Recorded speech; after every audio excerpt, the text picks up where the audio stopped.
All right, folks, what is going on? This is episode 365 of the First and Frame Rate Show. I am VF Baller, and today we are going to be talking about Georgia Southern football. If you're new here, we talk about Georgia Southern and Atlanta Falcons football, but today is going to be all attention on Georgia Southern football. We're going to talk about a few guys that stand out. We're going to talk about a few guys that could make a difference, and we're going to talk about everything under that umbrella. Welcome to the First and Frame Race channel. Welcome to the show. Once again, if this is your first time here, I am VF Baller. And all the links are down in the description if you want to support in any way. I'm also on YouTube and Rumble. I'm also on Anchor, Stitcher, Spotify, Apple Podcasts, and Google Podcasts. So let's go ahead and get into this. Georgia Southern baseball just finished. They hosted a regional. Unfortunately, they didn't get to the super regional, and but there's nothing to hang your hat on.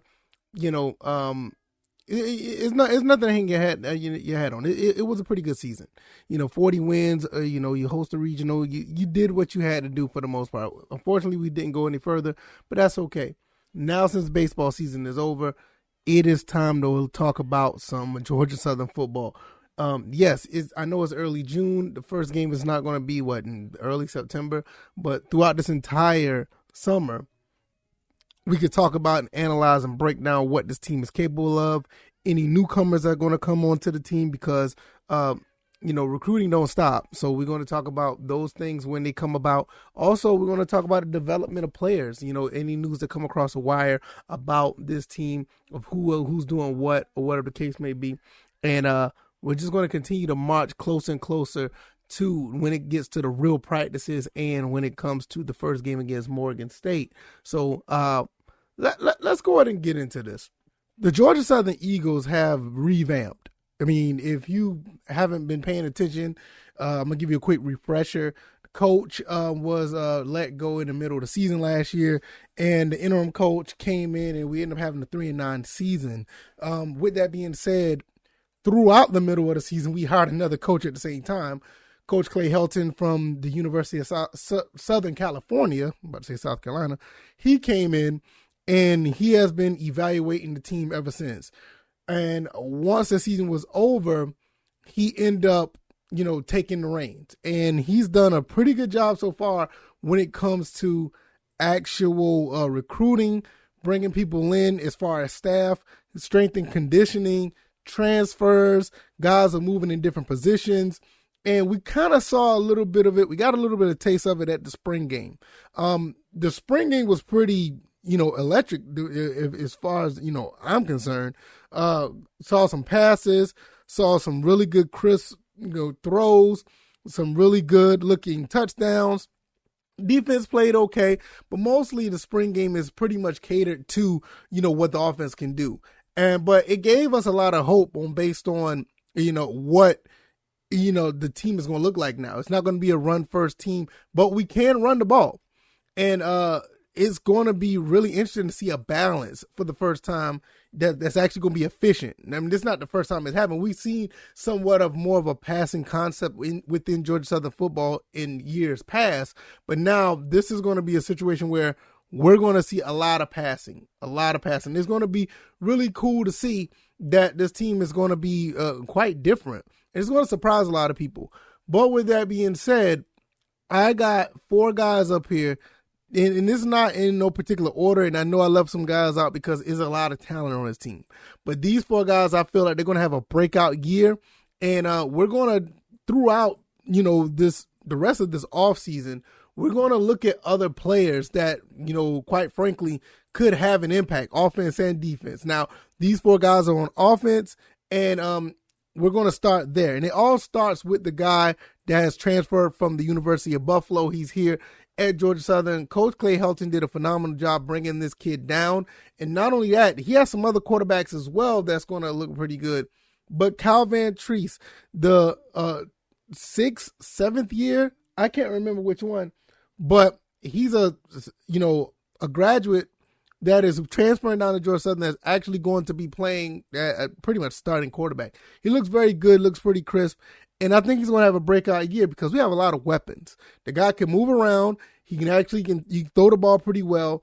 And when you saw him in the spring game, he just took command not only of the offense, but everybody around him that was, on the team pretty much, galvanized around him. Kind of remind me somewhat of a Cam Ransom that when he first started, but, he's no longer with the team. He's in the transfer portal, but Kyle Vantrease commands that same type of, leadership, or that same type of vibe that other players want to be around him and want to succeed. And with bringing him in with all the experience that he has, it's going to be really, really good to see, not only just for this season, but for years to come, when you have other quarterbacks that are under him that are actually going to be, learning and watching and actually taking some of their talents and infusing all of that information in their system or the way that they play as well. So this is a really big deal. At first, I wasn't really on board with, okay, we're getting a transfer in from another school with a new coach. I know he wants somewhat of his guy, but I was more like, okay, I think we can do good with other players, other quarterbacks we have now, but I kind of see the vision now. I see what he's doing. And with that being said, I'm on board. I think Vantrease is going to have a pretty good, season. And it all starts with the other guys that he got around. We have a lot of receivers. And before I get into the first receiver that I'm talking about, I want to mention the Derwin Burgess, the Amari Coopers, the other guys that are here that has been brought in as recruits and transfers. Those guys look really good. But I watched Jeremy Singleton play in the spring game, and with him being another transfer that has a lot of experience at the University of Houston, it looks like these two guys could hook up and be really special together. Jeremy Singleton looked really fast on the field, and he had some hands, and he was able to score a touchdown. I think it was a touchdown. They say it wasn't, but if you look at the screen, if you're watching the screen right here, it looks like a touchdown that wasn't called. I can't remember. I think it wasn't called, but nevertheless, he is going to be very productive in his offense. And with the vision of the quarterback, with Kyle Vantrease, you can see these guys linking up a lot. With all the experience that he has, and the way that he run routes and he can catch the ball. This is something that we need if we're going to transition over from a run first option style, spread option style team to a air raid style passing game with the running game as well. You're going to need guys like this to get open, especially when the running game is on point and we can play action out of that and make something happen. With that being said, that's one of the plays that will happen with in the spring game. And with Sam Kinnerson, I'm going to tell you something about this kid. I like when kids are able to be successful at being a football player. Not just I'm good at a position, but being good at being, a football player. Sam Kinnerson came in as an athlete, was going to be a quarterback here at Georgia Southern, played a little bit of quarterback last season, very fast, saw him move the ball pretty well when times he had open space. But unfortunately, with the whole turmoil and everything that changed this whole team and basically flipped it to another dimension, Sam Kinnerson didn't have a spot on the quarterback, depth chart as far as I saw. But what Sam Kinnerson did was move over to receiver, and it paid off dividends. What I saw in the spring game was like, okay, this is not a kid that's just moving over just to fill a roster spot. He's not moving over just because. Sam Kinnerson moving over because he can actually play some ball. A phenomenal touchdown catch in the spring game. Very fast, was able to get open a few times within, the defense. And I know, like I said, the spring game is to show the offense how well the offense could play. But don't get me wrong, the way that he was moving around that field, showing that he was ready to go. And he was more than capable of being a receiver. So kudos to Sam Kinnerson. This is between him and Jalen White, which I will get into shortly. These two guys are probably my breakout guys coming into the next season. I'm going to do more of a spotlight on those guys down the road, so be on the lookout for that. But I think Sam Kinnerson, with the transition over from quarterback to receiver, I think he's going to be, the biggest breakout for Georgia Southern. Now, there's other guys on the team. Like I said, you got Jeremy Single, you got Derwin Burgess, you got Amari Jones, you got some J.J. McCaffrey, you got some good receivers on this team. But I think putting, Sam Kinnerson in the slot, putting him in the slot is going to pay off dividends. It really is. I feel that this is going to be a situation where he's going to be very valuable, and he's going to be a nightmare, matchup nightmare for a lot of guys in the Sun Belt. I talked about the game against Nebraska, which I don't want to get too far into. They have an okay secondary. They got one guy that came from Ohio State looking pretty good, and I don't want to look too far ahead, but I feel like that's going to be the test of what this team is going to be able to do for the entire season, because Nebraska is clearly the big dog out of all of the teams that we have on the schedule. And there's no disrespect to the Sun Belt or whatever, but Nebraska's Nebraska, even though they're a little bit lower. I don't want to go down that. I don't want to go down that rabbit hole. I talked about them a little bit yesterday on the show, but I just want to let you guys know, I think that Sam Kinison and Jeremy Singleton, two breakout guys for next season. But I think that Sam Kinison's going to have he's capable for a monster season. I think he's one of these guys that could probably get 600, maybe 700 yards receiving. And I'm not joking when I say that. With the way they're throwing the ball now, I would not be surprised if he can get anywhere above 500 minimum. But I don't want to go too far on that. That's just my thoughts and opinions on that. Last but not least, Jalen White. I was on this kid from day one. He was one of those kids that I followed ever since the Cam Ransoms, the Sean Pell Kissins, which I miss those guys dearly already, and they're gone. Jalen White is one of those kids that I saw when he came from Alabama. I think it was Dalesville, Alabama. Came to Georgia Southern when he had other offers elsewhere. One of the leading rushers in the country. Decided to come to Georgia Southern, paid his dues, showed off what he could do in his freshman year a little bit. Really shined a little bit his sophomore year, but now he's a junior. And man, let me tell you something right now. This kid could be a problem, especially if this offensive line can do what they do. This kid could be a problem. We all talk about the passing game and what the passing game can do. We got a new quarterback and all this other stuff. I think Jalen White could be the next big thing when it comes to running the football for Georgia Southern. And that's a tall task because we're not going to run the ball that much. We're not going to run the ball as much as we did in the past. But to have that balance where you don't have to worry about running the ball so much, this kid can have fresh legs in the fourth quarter and nobody would want to tackle this kid. 6'2", 220. I mean, and he can run. I mean, I'm not trying to I'm not trying to start a hype train here, but I've seen this kid work. I've seen this kid run the ball. Not only, throughout last season, but also in the spring game where it looks like he has gotten, bigger, faster, and stronger.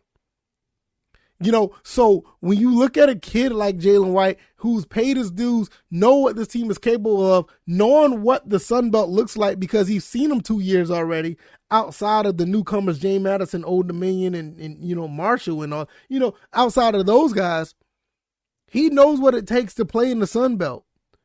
And all we need to see what this offensive line is going to do. And we got some hogs that was recruited. They may be a little young, but trust me, if these guys can move some guys around a little bit, just move some guys around, this kid's going to be tough to tackle in a second in at the second level. I've seen him, I've seen how hard he is to tackle at the second level. So outside of Kinison, and to take nothing away from Gerald Green and J.D. King and everybody else who was here, I love our running back, position players. In that, that depth chart of running backs, we have probably some of the most talented running backs in the Sun Belt, if not in the Southeast. And I'm not joking when I say that. And you got a running backs coach that's come here from Tennessee that's going to show these guys how to, be, good quality running backs. Look, I'm telling you right now, I said Sam Kinison is probably going to have the breakout season. That's far as as receivers. I'm not going to say this, definitively, but I would love to see. I'm not going to say this is going to happen definitively, but I would love to see Jalen White get over 1,000 yards. I would love to see it.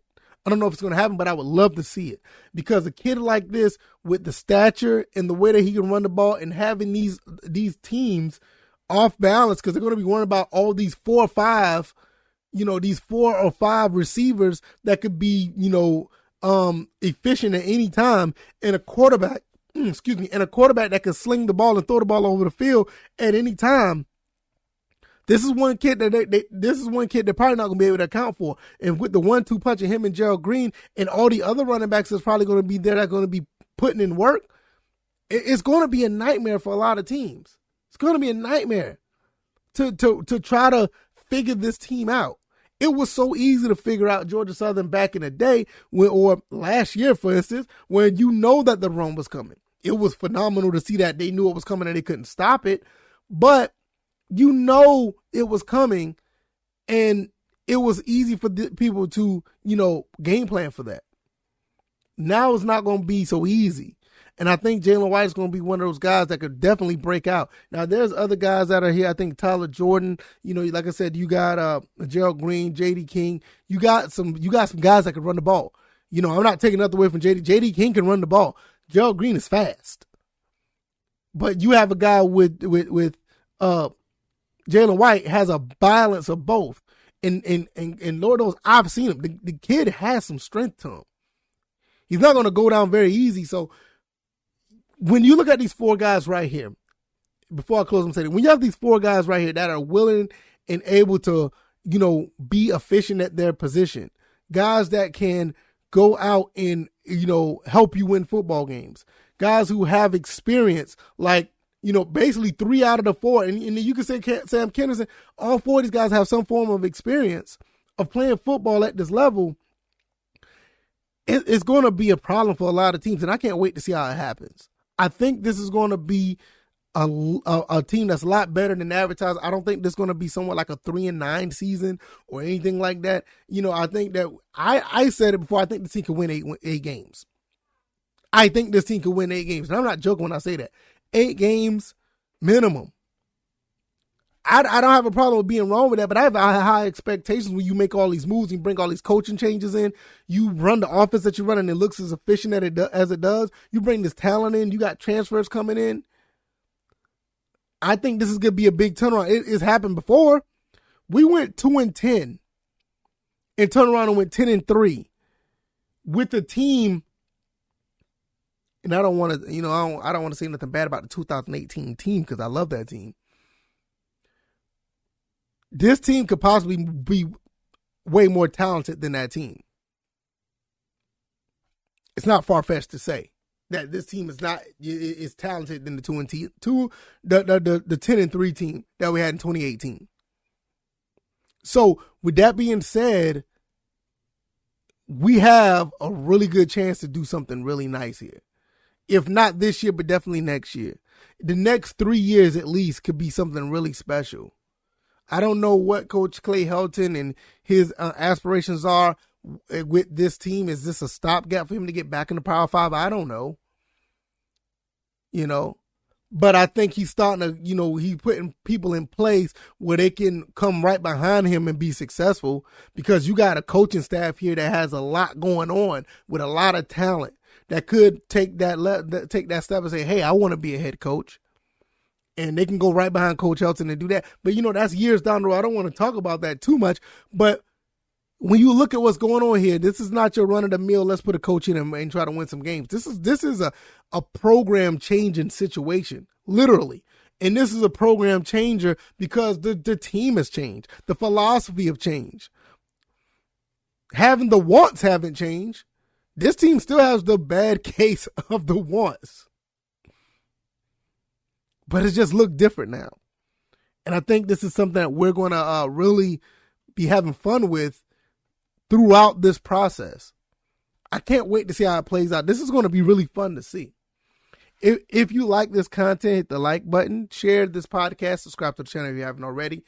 Georgia Southern, man, it's all about Georgia Southern football. The baseball, season is over. We have football on the horizon. And right now, we got some guys on this team, and it's not just up to these 4 guys that I talked about. I can name off almost about 4 more people on the offense and about 7 guys on defense that are ready to go. I just can't wait to see how all this plays out. We're not even talking about the recruits that haven't made it to campus yet. So this is going to be really fun to see this upcoming September. September 3rd is the first game. I advise you guys to watch it because this is what you're going to see. You're going to see a team that is on the way up, not down. And, I can't wait to, express my feelings and analyze all of that. All right, y'all. If all the links are down in the description, if you want to support in any way possible. Once again, I am on all the podcast avenues, and I'm on YouTube and Rumble. And hopefully you guys enjoy the rest of your Wednesday. Have a good one, because, it's a pretty fun time right now. Enjoy the rest of your day. I will see you guys on Thursday. And you guys take it easy. You guys be blessed. Peace.